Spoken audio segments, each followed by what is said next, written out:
لہذا بدترین معاملہ کیا ابو جہل نے ان 3 افراد کے ساتھ۔ حضرت سمیہ کے ساتھ جو کچھ کیا گیا ہے آپ اس کا تصور نہیں کر سکتے۔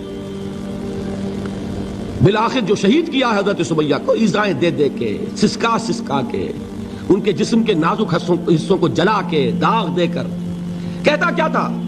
ایک دفعہ کہہ دو کہ میرا جو یہ بت ہے یہ بھی الہ ہے، مان لو میں چھوڑ دوں گا۔ تنگ آ گیا، کسی طریقے سے ایک دفعہ کہہ دو پھر میں چھوڑ دوں گا۔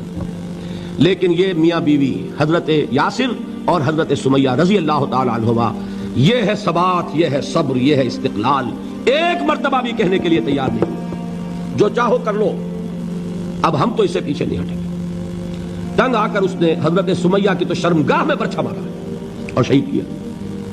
حضرت یاسر کے بارے میں ایک روایت یہ ہے، ستا کے، تنگ کر کر کے، آخر کار جو ختم کیا، انہیں شہید کیا کس طرح؟ 4 سانڈ اونٹ جوان، ان سے رسے باندھے، ایک رسے سے ایک بازو باندھا، دوسرے سے دوسرا بازو باندھا، تیسرے سے ایک ٹانگ باندھی، چوتھے سے دوسری ٹانگ باندھی، اور چاروں کو دوڑایا ہے کہ جسم کے پرختے ہوئے۔ اس حال میں کیا ہو رہا تھا وہ میں بتا رہا ہوں کہ اللہ تو تاکید کر رہا ہے اپنے نبی کو، اصبر وَلِرَبِّكَ فَاصْبِرْ وَاصْبِرْ عَلَىٰ مَا يَقُولُونَ وَاصْبِرْ وَمَا صَبْرُكَ إِلَّا بِاللَّهِ وَاصْبِرْ لِحُكْمِ رَبِّكَ وَلَا تَكُنْ كَصَاحِبِ الْحُوتِ۔ اس وقت سامنے سے حضور گزرتے تھے جبکہ آل یاسر کے ساتھ یہ معاملہ ہو رہا ہے، کیا فرماتے تھے؟ اصبروا یا آل یاسر فَإِنَّ مَوْعِدَكُمُ الْجَنَّةُ، اے یاسر کے گھر والوں صبر کرو، جھیلو، اس لیے کہ تمہارے وعدے کی جگہ جنت ہے۔ اللہ تعالیٰ ادھر آنکھ بند ہوگی، ادھر جنت میں تمہارا داخلہ ہو جائے گا۔ یہ ہے تواصوا بالصبر والعصر ان الانسان لفی خسر۔ یہ تواصوا بالصبر پر کون عمل کر رہا ہے؟ محمد الرسول اللہ صلی اللہ علیہ وسلم۔ اس میں بھی ایک بات ہے، وہ بھی سمجھ لیجئے، دین میں جہاں عظیمت ہے رخصت کا پہلو بھی ہے۔ یہ جو نوجوان تھے، یہ بوڑھے والدین کا تو وہ مقام ہے، یہ رتبہ بلند ملا جس کو مل گیا۔ ہر مدعی کے واسطے دار و رسن کہاں؟ حضرت سمیہ اور حضرت یاسر۔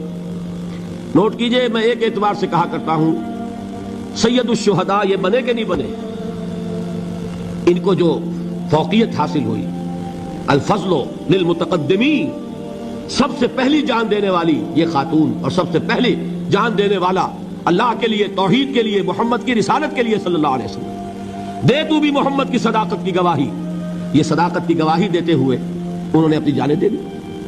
لیکن جو نوجوان عمار ہے اس نے رخصت کی راہ اختیار کی، جھیلا نہیں گیا، برداشت نہیں ہو سکا، ایک مرتبہ کلمہ کفر زبان سے نکال دیا، ابو جہل نے چھوڑ دیا، لیکن اب پشیمانی طاری ہوئی ہے، میں کیا کر بیٹھا۔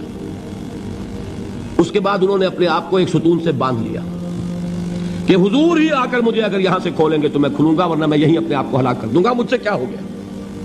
حضور خود تشریف لائے، دست مبارک سے کھولا، کہا کہ یہ بھی دین میں اجازت ہے، کلمہ کفر کہہ کر جان بچا لینے کی اجازت ہے، یہ رخصت ہے، عزیمت نہیں ہے۔ البتہ دین میں یہ ہے، آیت بھی ہے قرآن مجید کی، وَقَلْبُهُ مُطْمَئِنٌ بِالْإِيمَانِ، دل ایمان پر جمع ہوا ہو، کسی وقت محض جان بچانے کے لیے کلمہ کفر کہہ دینا، دل پر کوئی آنچ اس کی نہ آ رہی ہو تو اس کی اجازت ہے۔ کمزور طبائع کو بھی اللہ تعالیٰ نے اپنے دین میں اکوموڈیٹ کیا ہے۔ حضور نے ان کی ہمت بندھائی کہ گھبراؤ نہیں، ٹھیک ہے، یہ بھی اگر تمہارے دل کے اوپر کوئی اثر نہیں ہے تو کوئی حرج نہیں۔